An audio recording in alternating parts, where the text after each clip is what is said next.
Gold Thread Studios. The Most Feared Man in Busan. Season 1, Episode 1. The Sky I Left Behind. Part 1. There are places the world rarely notices. Not because they lack beauty. Not because they have nothing worth remembering. But because they do not ask to be seen. They simply exist. Quietly. Patiently. Waiting for someone to slow down long enough to discover them. One of those places rests among the rolling hills of southern Jamaica. A place where mornings begin with birds instead of traffic. Where neighbors still know each other's names. Where a greeting is offered before a question. Where the night sky belongs to everyone. This is St. Elizabeth. Before airports. Before passports. Before oceans separated one life from another. There was only a little blue wooden house resting beneath a breadfruit tree. Its paint had faded beneath years of Caribbean sunshine. The veranda creaked in familiar places. A small vegetable garden stretched beside the house. Tomatoes, callaloo, Scotch bonnet peppers, fresh thyme growing close to the kitchen door. Everything carried the quiet fingerprints of people who believed that if something was worth having, it was worth caring for. As evening settled across the hills, the last light lingered on the roof. Then, almost without anyone noticing, the stars began to arrive. One, then another, then hundreds, then thousands, until the darkness itself seemed woven from light. On a faded blanket beneath the breadfruit tree, 19-year-old Trisha Campbell looked toward the heavens. She had been counting stars since she was a little girl. She still hadn't reached the end. 148. She paused. No. She smiled to herself. I counted that one already. A quiet laugh drifted across the yard. You'll never finish. Her grandfather lowered himself onto the blanket beside her with the practiced patience of a man who had spent a lifetime working the land. His knees complained. He ignored them. Some evenings deserve the effort. You moved. I blinked. You always blame blinking. The stars move when I blink. He chuckled. I don't think that's how stars work. She grinned. It is when I'm counting them. Silence settled comfortably between them. Not awkward silence. The kind shared only by people who never felt the need to fill every moment with words.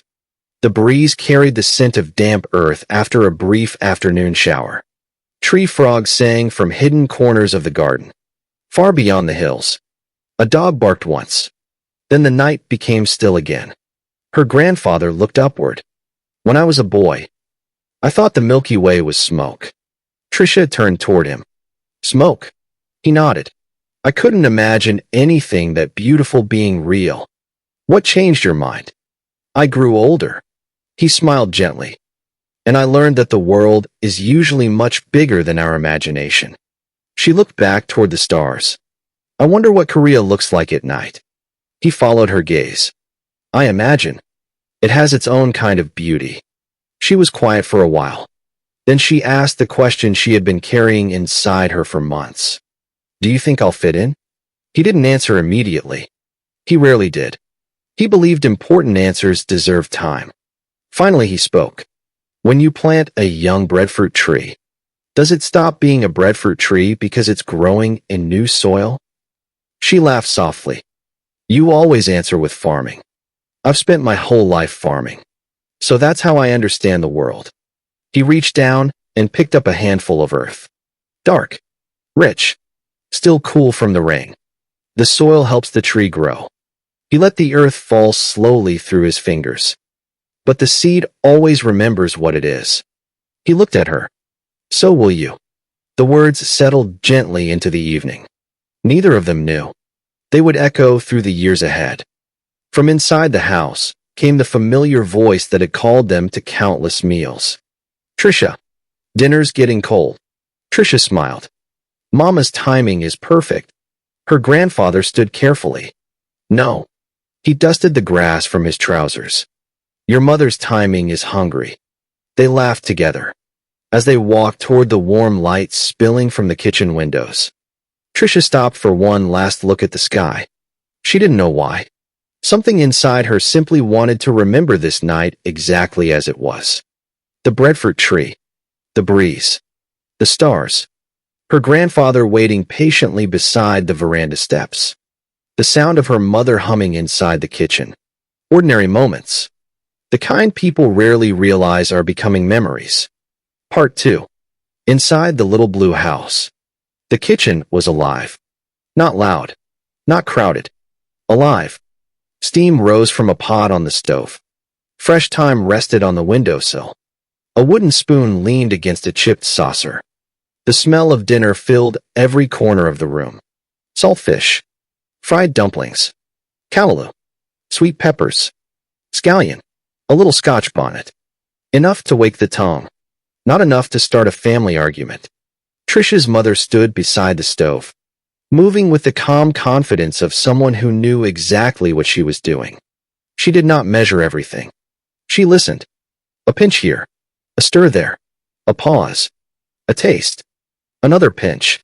Cooking, in her hands, was memory with heat under it. You two were outside too long. Her voice was gentle, but Trisha knew better. Gentle did not mean optional. Her grandfather cleared his throat. I was supervising. Trisha laughed. Supervising what? The stars. Her mother turned from the stove. The stars don't need supervision. That's what they want you to think. For a moment, the kitchen filled with laughter. Small laughter. Family laughter. The kind that belonged to people who had heard each other's jokes for years and still chose to enjoy them. They sat at the table. 3 plates. 3 glasses. One old radio near the window playing softly. Outside, the night pressed gently against the screen. Inside, everything glowed warm. Trisha reached for a dumpling. Her mother noticed. Wait. Trisha froze. Her grandfather lowered his eyes toward his plate. Already smiling. Her mother looked at her daughter. You know better. Trisha sighed dramatically. Yes, Mama. They bowed their heads. The prayer was short. Thankful. Simple. When it ended, her mother added quietly, and guide this child wherever you send her. Trisha opened her eyes. For 1 second, the room changed. The food was still there. The radio still played. The night still breathed outside. But the future had entered the kitchen and taken a seat at the table. Her grandfather passed the callaloo. So, he looked at Trisha. Any word yet? She knew what he meant. The application. The scholarship. The university in Korea whose name still felt too large to say casually. She shook her head. Not yet. Her mother tried to look relaxed. She failed. They said this month. Yes. And the month nearly finished. I know, Mama. I'm just saying. You've been just saying every day. That is because every day the letter does not come. Her grandfather smiled into his glass. Your mother believes worry makes the mail faster. It might. It does not. You don't know that. Trisha laughed. But beneath the laughter, hope sat quietly in her chest. She had applied months ago. Forms. Essays. Recommendations. Proof of grades. Proof of income. Proof of dreams. Every document had been checked, copied, sealed, and sent. Then came the waiting. Waiting was harder than applying. Applying gave her something to do. Waiting gave her too much time to imagine. Sometimes, she imagined herself in Korea, walking across a university campus beneath red autumn leaves, reading signs she could not yet understand, hearing a language that moved like water over stones, making friends from countries she had only seen on maps, learning enough to come home one day and build something useful, something that mattered. Other times, she imagined the letter saying no. Then she felt foolish for having dreamed too loudly. Her mother watched her from across the table. You know, if it doesn't happen this time. Trisha looked up. Her mother's voice softened. That doesn't mean the dream is finished. I know, but she didn't. Not really. At 19, a closed door can feel like the whole house has disappeared. Her grandfather took a slow sip of water. Dreams are like crops. Trisha smiled faintly. Here we go. He ignored her. You plant them. You water them. You wait. Some grow fast. Some take their time. And some, he pointed his fork gently toward her. Some are growing underground before you ever see the first leaf. Trisha looked down at her plate, then smiled. You and farming. It has served me well. Her mother nodded. That it has. After dinner, Trisha helped wash the dishes. Her mother washed. She rinsed. Her grandfather dried, though he took twice as long because he inspected each plate like it was a government document.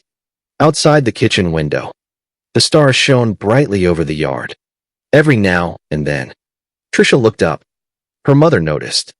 You're thinking about Korea again. Trisha smiled. A little. Only a little. A lot. Her mother placed another plate into the drying rack. What do you think you'll miss most? Trisha did not answer quickly. She could have said the food, the hills, the church, the people, the sea, her family. All of it was true. But her eyes lifted toward the window. The stars. Her mother followed her gaze. For a moment, they both stood in silence. Then her mother said softly, Then you make sure you look for them over there too. What if I can't see them? Her mother rinsed the last cup. Hidden doesn't mean gone. The words were simple. Trisha almost missed them. But some simple words wait patiently inside a person until the day they are needed. Later that night, after the kitchen was clean, after the radio had gone quiet, after her mother kissed her cheek and told her not to stay up too late, Trisha sat at her small desk. The window stood open. The night air moved softly through the curtains. She opened her notebook. On the first clean page, she wrote, Things I want to learn in Korea. Then she paused. The list felt too small for the dream. So she turned to another page and wrote, Things I do not want to forget. That was easier. She wrote, The stars over St. Elizabeth. Mama's cooking. Grandpa's stories. The way everyone says morning. The smell after rain. Home. She stared at the final word for a long time. Then, carefully, she closed the notebook. Outside, the hills rested beneath their endless sky. Inside, a young woman waited for a letter, not knowing that the life she had always known had already begun its quiet goodbye. Part 3. Morning did not arrive in St. Elizabeth with urgency. It unfolded. First came the birds. Then the rooster somewhere beyond the neighboring hill. A cool breeze drifted through the open bedroom window. The curtains swayed lazily. Sunlight crept across the wooden floor until it reached the foot of Trisha's bed. Another day had begun. Another day of waiting. She sat up slowly. For a few moments, she simply listened. The familiar sounds of home. Her mother moving around the kitchen. The scrape of a chair. The kettle beginning to whistle. Her grandfather humming an old hymn while watering the garden. It was a concert no one had rehearsed. Yet somehow, it was always perfectly in tune. By 7 o'clock, she was walking toward the district shop. The road curved gently between stone fences and green pastures. Morning dew still clung to the grass. A farmer tipped his hat as he passed. Morning, Trisha. Morning, Mr. Ellis. A woman hanging laundry smiled from across the road. Morning, child. Morning, Miss Ivy. Every greeting carried warmth. Not obligation. Warmth. A little farther along, she found 3 children walking to school. Their backpacks bounced with every step. One little girl looked up. Miss Trisha, are you really going to Korea? Trisha laughed softly. If they'll have me. The smallest boy frowned thoughtfully. That's very far. It is. Can you come back for Christmas? I'll try. He nodded, satisfied, as though international travel had just been successfully negotiated. The district shop smelled of fresh bread and ripe bananas. Mr. Johnson stood behind the counter reading the morning newspaper. He looked over his glasses. Morning. Morning. Any news? She smiled. Not yet. He folded the paper. They'd better hurry. She laughed. I'll let them know. No. He pointed playfully toward the sky. You tell those people in Korea that St. Elizabeth doesn't like waiting. Outside the shop, life continued at its familiar pace. An elderly woman swept her yard. Two men discussed the weather beside a pickup truck. Someone tuned a guitar on a nearby veranda. Nothing extraordinary, just ordinary life. The kind that quietly becomes precious only after you've left it behind. As Trisha began the walk home, she heard the distant buzz of a motorcycle. The sound grew steadily louder. She recognized it immediately. So did everyone else. The postman. Children waved before he even reached the lane. He slowed beside every gate, delivering letters, packages, news from sons and daughters working overseas. Good news. Difficult news. Life. Sealed inside envelopes. He turned into the Campbell driveway, removed his helmet, smiled. Morning. Morning. Her mother stepped onto the veranda and wiped her hands on a kitchen towel. You've come early today. I've got something special. He reached into his weathered leather satchel. Not a bill. Not a newspaper. Not a small envelope. A large cream-colored envelope. Heavy. Official. Across the front. Written in crisp black letters. Miss Trisha Campbell. Beneath her name. The crest of a university in South Korea. No one moved. Even the breeze seemed to pause. Her mother looked at the envelope. Then at Trisha. Her grandfather slowly removed his gardening gloves. The postman smiled quietly. I think this one's important. Trisha accepted the envelope with both hands. It felt impossibly light and impossibly heavy. Her fingers rested along the edge. She didn't open it.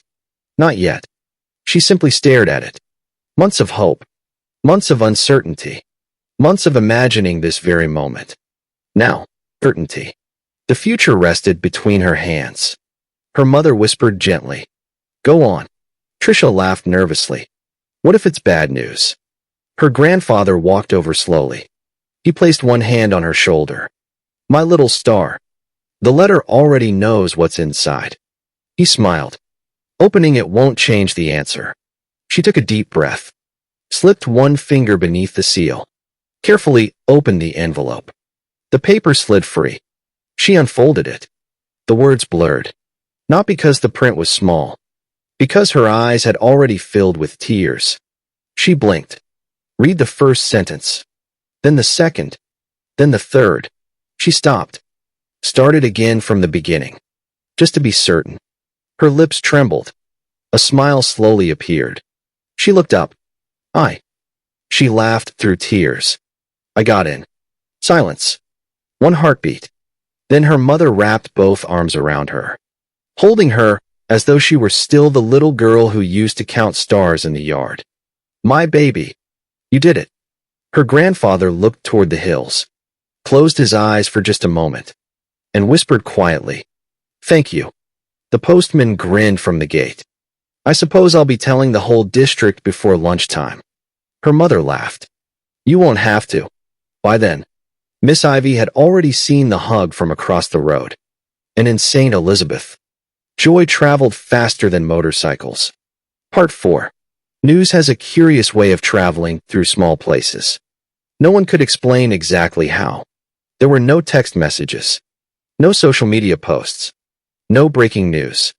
Yet somehow, before the afternoon sun climbed above the hills, everyone already knew. Trisha Campbell was going to Korea. The first knock came just after 10. Miss Ivy stood at the door. One hand held a covered baking dish. The other held Trisha in a hug before she even had the chance to say hello. I knew you could do it. You did. I've been telling people for months. What if I hadn't? Miss Ivy smiled. Then I would have been wrong. They both laughed. Behind Miss Ivy, another familiar face appeared. Then another. Then another. Mr. Johnson carried fresh bread from the shop. Miss Ruby brought homemade guava jam. Old Mr. Lewis arrived carrying a basket of oranges from his yard. No one came empty-handed. No one had to. That was simply how the district celebrated. By lunchtime, the veranda had become a gathering place. Someone found extra chairs.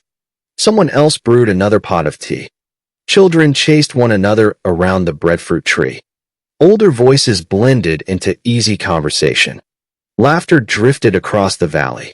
Every now and then, someone looked toward Trisha, shook their head, and smiled with unmistakable pride.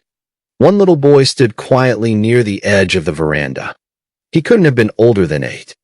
He waited patiently until the grown-ups stopped talking. Then he walked over. "Miss Trisha?" "Yes." "Is Korea bigger than Jamaica?" She smiled. "Much bigger." He considered that. "Will they know you're from here?" "I hope so." He thought for another moment, then asked the question no adult would have imagined. "When you meet them, can you tell them we're nice?" The veranda fell unexpectedly quiet. Several adults turned toward the little boy. Trisha knelt until they were eye to eye. "I promise." He nodded, satisfied, as though he had just appointed her the official ambassador of St. Elizabeth. Later, Mr. Lewis leaned back in his chair. "You know what your grandfather told me the day you were born?" Trisha looked toward him. He said, "This little girl is going to travel farther than any of us." Her grandfather chuckled. "I don't remember saying that." Mr. Lewis smiled. "That's because you're pretending." The afternoon drifted by gently. Stories filled the air. Some were true. Some had become better with age. Children laughed beneath the mango tree. Someone started singing an old folk song. Before long, half the veranda had joined in. No one worried about perfect voices. Perfect wasn't the point. Together was. As the sun began its slow journey west, the visitors gradually returned to their homes. One by one, they hugged Trisha, offered advice, promised prayers, reminded her to write, told her not to forget where she came from, as though that were possible. By evening, the house was quiet again. The extra chairs had been stacked away. The teacups were washed. The laughter had become memory. Trisha stepped onto the veranda. The hills glowed beneath the last light of day. She could still hear echoes of the afternoon. Children laughing. Neighbors calling her name. The little boy asking if people in Korea would know Jamaica. She smiled. Then, for reasons she couldn't explain, her smile faded. Her mother joined her quietly. "Tired?" "A little." "You had a busy day?" "I did." Silence settled between them. Finally, Trisha spoke. Everybody kept saying congratulations. Her mother nodded. "They did." It sounded happy. It was. She looked toward the road where the last visitor had disappeared. But every congratulations also sounded like goodbye. Her mother reached for her hand, held it gently. "My love." Sometimes, the same moment can be both. The first evening star appeared above the hills. Then another. Then another. Trisha looked upward instinctively. She wasn't counting tonight. She was simply looking, trying to imagine a sky on the other side of the world, trying to imagine who she would become beneath it. Part 4. The people who love us rarely fear our dreams. They fear the empty chair at dinner, the quiet bedroom, the missing footsteps on the veranda. They celebrate because love celebrates. They grieve because love grieves. And sometimes, both happen in the very same embrace. As night settled once more over St. Elizabeth, Trisha Campbell began to understand that leaving home doesn't happen all at once. It happens, one goodbye at a time. End of Part 4. Gold Thread Studios. The Most Feared Man in Busan. Season 1, Episode 1. The Sky I Left Behind. Director's Cut. Part 5. The Last Ordinary Day.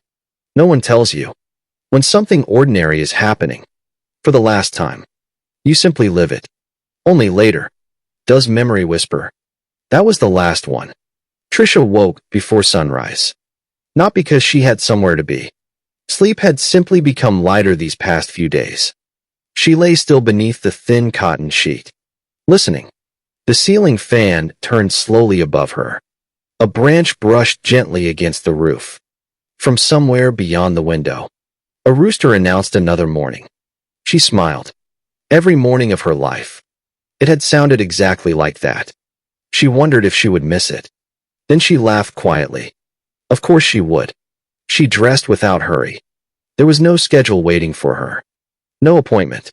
No meeting. Only home. When she stepped onto the veranda, the air still carried the coolness of dawn. Mist rested in the distant valleys. The first rays of sunlight touched the tops of the trees. Her grandfather was already outside. Not working. Just sitting. A steaming mug rested beside him. He looked toward the hills the way some people looked toward cathedrals. With quiet respect. Morning. Morning. He handed her the second mug. I knew you'd wake early. How? You've been thinking too much. She smiled. Can you tell? I've known you since before you knew yourself. They sat together. No conversation. Just two people sharing the beginning of a day. A hummingbird darted between hibiscus flowers.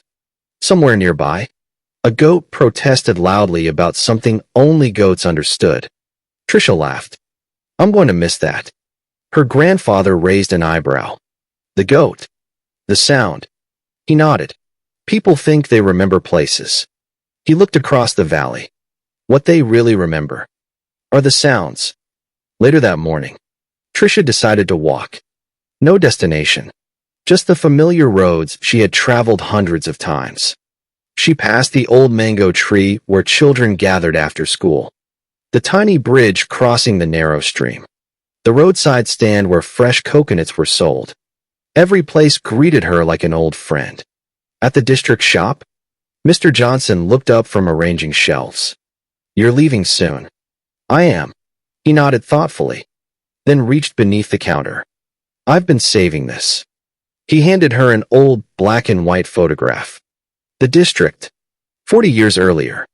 The road was still dirt. The shop was half its current size. Several faces smiled at the camera. One of them, a much younger version of her grandfather. Trisha stared. I've never seen this. Take it. I can't. You can. He smiled. One day. Show somebody in Korea where you come from. She accepted it carefully. Another piece of home. Small enough to fit inside a suitcase. Large enough to last a lifetime. By midday, the sun stood high above the hills. Children chased a football across an open field. An elderly couple rested beneath the shade of a lignum vitae tree. Life continued, as it always had. The realization arrived quietly. Tomorrow, this village would wake exactly the same way. The rooster would crow. Mr. Johnson would unlock his shop. Children would walk to school. The breeze would still move through the trees. Only one thing would be missing. Her. The thought caught her by surprise. She had imagined missing home. She had never imagined that home might miss her too. That evening, her mother found her sitting on the veranda steps. What are you thinking about? Trisha smiled. I thought leaving would feel exciting. And it feels. She searched for the right word. Heavy. Her mother sat beside her. When I was your age, I thought growing up meant leaving things behind. She reached for her daughter's hand. It doesn't. It means carrying more people with you. For a long time, they watched the evening settle across the valley. No advice. No speeches. Just quiet understanding. Inside the house, the old clock struck 8. Tomorrow, they would begin packing in earnest. Tonight, the house still belonged entirely to ordinary life. And perhaps, that was the greatest gift of all. Trisha spent much of her life waiting for extraordinary moments. But as the day softened around her, she realized the ordinary ones were the ones she treasured most. A familiar road. A photograph tucked beneath a shop counter. Morning coffee shared without many words. The sound of a rooster greeting the dawn. Trisha did not know it then, but she had already begun collecting memories. Not because she planned to remember, because love quietly remembers for us. Packing tomorrow. The suitcase waited beside the bed. Open, patient, almost expectant. For 3 days, Trisha had managed to avoid it. She had told herself she was busy, that there would be time later. Now, certainty. Later had arrived. Her mother stepped into the room carrying a neat stack of folded clothes. Ready? Trisha looked at the suitcase. Then at her mother. I don't think so. Her mother smiled kindly. Neither was I. For what? for watching my daughter grow up. The room filled with soft laughter, the kind that makes sadness easier to carry. They began with the practical things. Warm sweaters, comfortable jeans, a rain jacket, good walking shoes, thick socks. Trisha held up the sweater. Do people really wear this? Her mother raised an eyebrow. You'll thank me. One by one, the clothes found their places. Neatly folded, carefully arranged. Between them, they weren't simply packing a suitcase. They were preparing a life. Her mother opened the bedside drawer. Inside rested a small bundle tied with a faded ribbon. What are those? Letters. From who? My father. She handed them to Trisha. When I left home to become a teacher, he wrote to me every month. Trisha turned the bundle over carefully. The paper had yellowed with age. You kept all of them? I still do. Her mother smiled. Words have a way of becoming company. She returned the bundle to the drawer, then disappeared into the kitchen. When she came back, she carried a small zippered pouch. Without opening it, she placed it gently into the suitcase. Emergency seasoning. Trisha laughed. Mama, I'm serious. What if the food is wonderful? Then you'll have seasoning for wonderful food. What if it's terrible? Then you'll need even more seasoning. They both laughed until tears gathered in the corners of their eyes. Not from sadness, from relief. Sometimes laughter gives the heart a place to rest. That afternoon, her grandfather knocked softly before entering. He looked around the room. The shelves were beginning to empty. Books stacked neatly in boxes. Photographs wrapped carefully in newspaper. The room already felt different. He walked to the window, looked outside for a moment, then turned back. I have something. From the pocket of his old shirt, he removed a small pocket knife. Its wooden handle had been polished smooth by decades of use. It was my father's. Trisha accepted it carefully. I can't. You can. I already have the compass. This isn't for finding your way. He smiled. It's for reminding you. Of what? That tools are made to build. He rested a hand on her shoulder. So is education. For a long moment, neither of them spoke. The silence felt complete. Not empty. Complete. As evening settled over the house. The suitcase was nearly full. Yet somehow, the room felt larger. More echoes. More space between familiar things. Trisha walked slowly around it, running her fingertips along the bookshelf. The desk where she had studied for exams. The window where she had watched storms roll across the hills.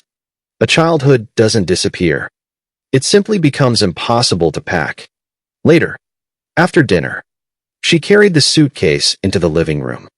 Her mother zipped it closed. The sound was surprisingly loud. A single smooth pull. And just like that, the decision became real. No one said anything.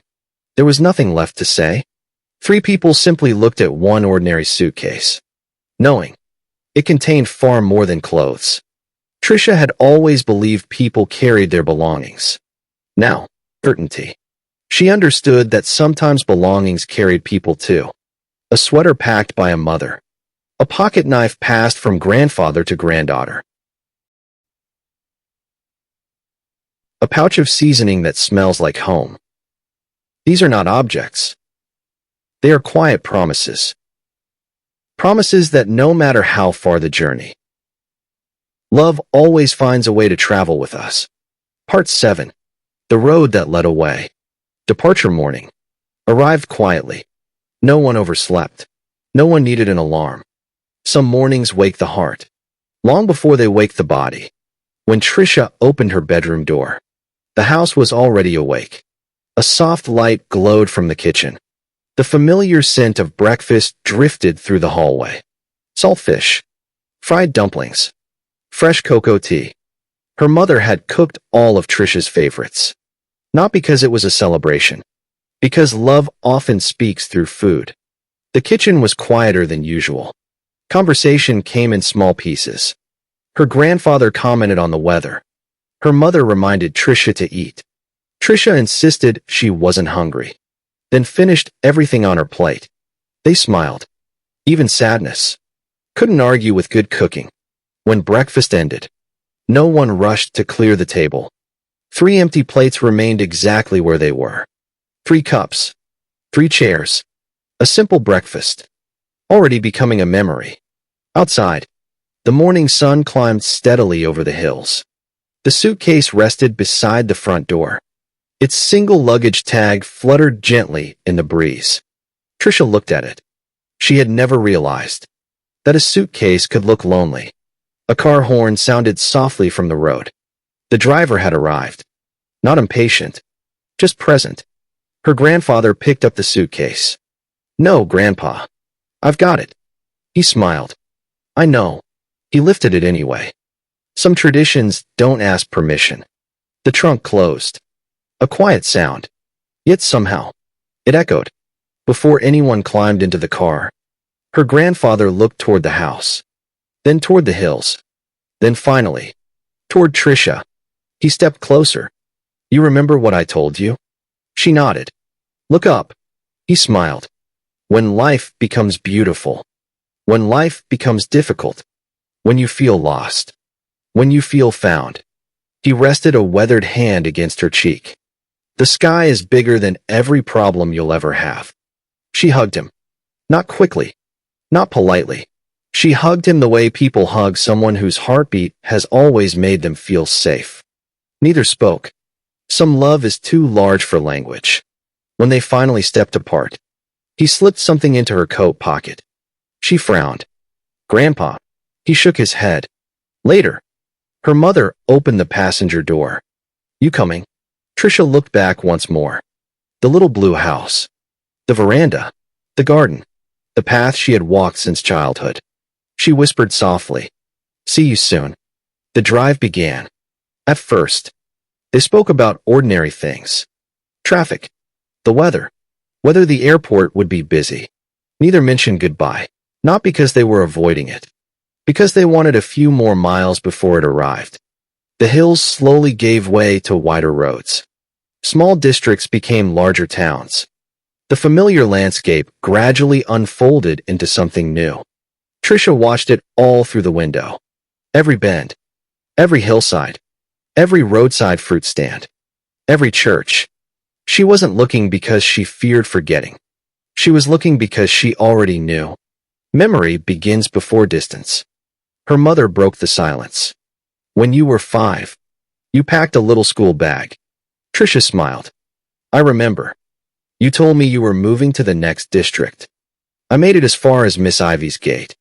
You came home crying. I forgot my teddy bear." Her mother laughed. "You forgot your courage too." "I found both." "Yes." She looked lovingly at her daughter. "You did." Hours later, the skyline of Kingston appeared. The traffic grew heavier. The roads busier. Airplanes crossed high overhead. Trisha looked up instinctively. One disappeared into the clouds. Soon, she would be on one too. The airport stood ahead. Glass. Steel. Movement. People coming. People going. Lives changing every few minutes. Her mother parked the car. Turned off the engine. Neither reached for the door. Finally, she looked at Trisha. "You ready?" Trisha took a slow breath. "No." Her mother smiled. "Good. Why does everybody keep saying that?" "Because courage." She reached over and squeezed her daughter's hand. "Isn't walking forward when you're ready. It's walking forward anyway." Inside the terminal, everything moved with quiet urgency. Suitcases rolled across polished floors. Flight numbers flickered overhead. Families gathered in little circles. Some laughed. Some cried. Most did both. At the airline counter, the suitcase disappeared onto the conveyor belt. Trisha watched it go. Such a small moment. Yet it felt like crossing an invisible line. There would be no turning back now. Near the security entrance, her mother stopped. Without saying anything, she reached up and straightened Trisha's collar, then smoothed one loose curl beside her face. Trisha smiled through gathering tears. "Mama, I'm 19. I know." Her mother's fingers rested gently against her cheek. "And you'll always be my daughter." Boarding was announced. The line began to move. Trisha stepped forward, then stopped. She turned.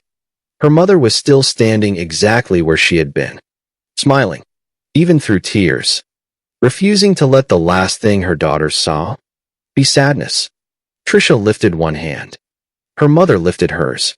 No words, only love, stretching across a few quiet meters that somehow felt wider than the ocean waiting beyond them. The road led Trisha toward her future. It also carried her away from the people who had helped build it. That morning, Trisha Campbell walked through airport security carrying only one suitcase. But if you had looked closely, you would have seen something else. A mother's courage, a grandfather's wisdom, the blessings of an entire district, and enough love to cross any ocean. Part 8. A New Sky. The journey began with waiting. Waiting to board. Waiting to depart. Waiting for the courage that somehow arrives only after there is no turning back. Trisha found her seat beside the window. She placed her backpack beneath the seat in front of her. Carefully, she slipped the silver star pendant from beneath her sweater and held it in her palm. Its edges had grown smooth through years of quiet habit. She smiled, then tucked it safely away again. Passengers continued boarding. A businessman typed rapidly on his laptop. A young couple whispered excitedly over a travel guide. Across the aisle, an elderly woman closed her eyes and folded her hands in prayer. The cabin slowly settled into its own quiet rhythm. People from different lives, different countries, different dreams. For a little while, all traveling in the same direction. The aircraft pushed back from the gate. Outside the window, airport workers raised their hands in farewell. The runway stretched ahead. Long, straight, certain. The engines grew louder. The ground began to move. Faster, then faster still, until, almost without noticing, Jamaica slipped gently away beneath the wings. Trisha watched the island grow smaller. The coastline curved like a familiar smile. The blue Caribbean sparkled beneath the morning sun. Fields became patterns.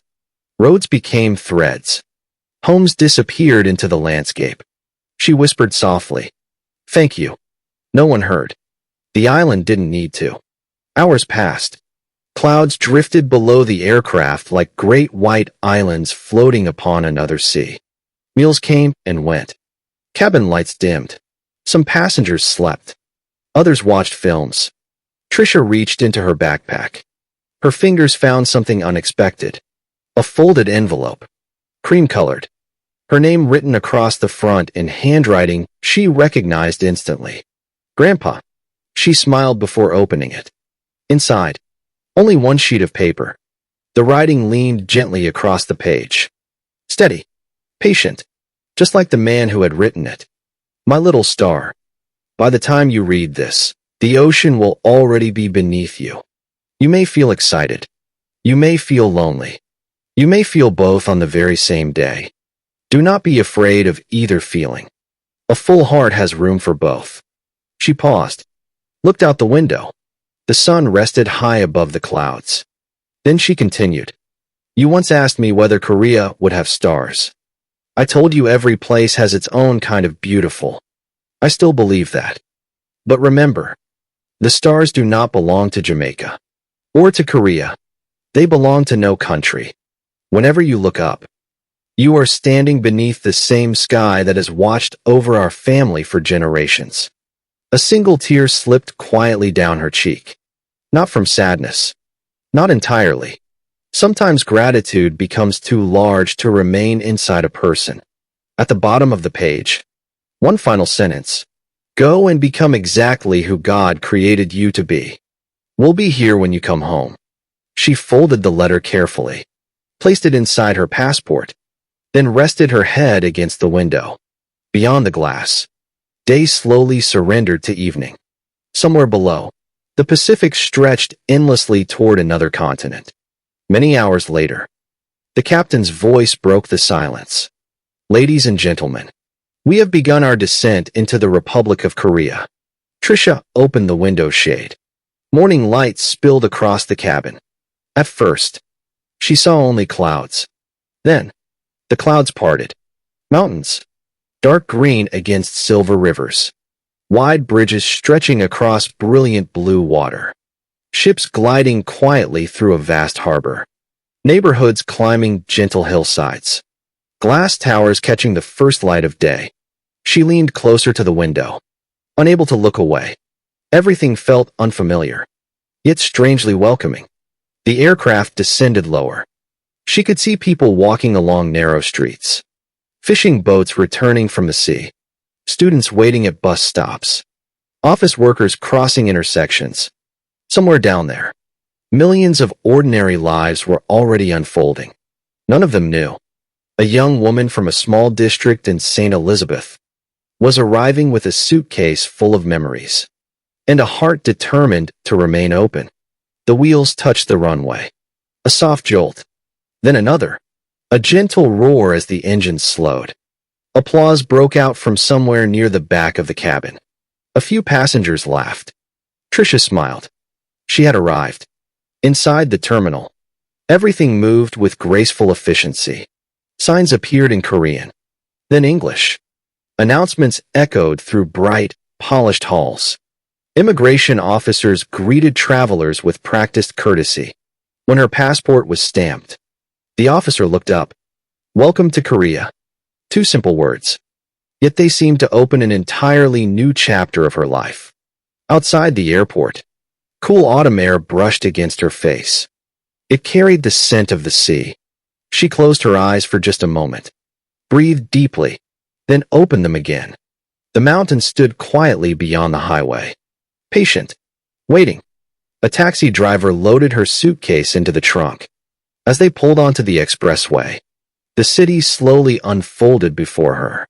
Harbors, bridges, apartment towers, parks, markets, temples nestled between modern buildings. The rhythm of Busan revealed itself one neighborhood at a time. She watched everything. Nothing escaped her attention. Not because she feared missing something, because everything was new. The taxi climbed a gentle rise. Then, for the first time, the entire harbor came into view. Morning sunlight shimmered across the water. Ships rested peacefully at anchor. The city stretched between mountain and sea like a story waiting to be told. Trisha smiled. Softly, almost to herself. So, this is Busan. Every ending carried the quiet shape of a beginning. Behind her, a little blue house still welcomed the evening breeze. A mother would glance toward an empty bedroom. A grandfather would look across the hills, knowing the sky above Jamaica reached all the way to Korea. Ahead of her lay a city she had never imagined. Streets she had never walked. Faces she had never seen. Friendships she had not yet made. Sorrow she could not yet foresee. Joy she had not yet earned.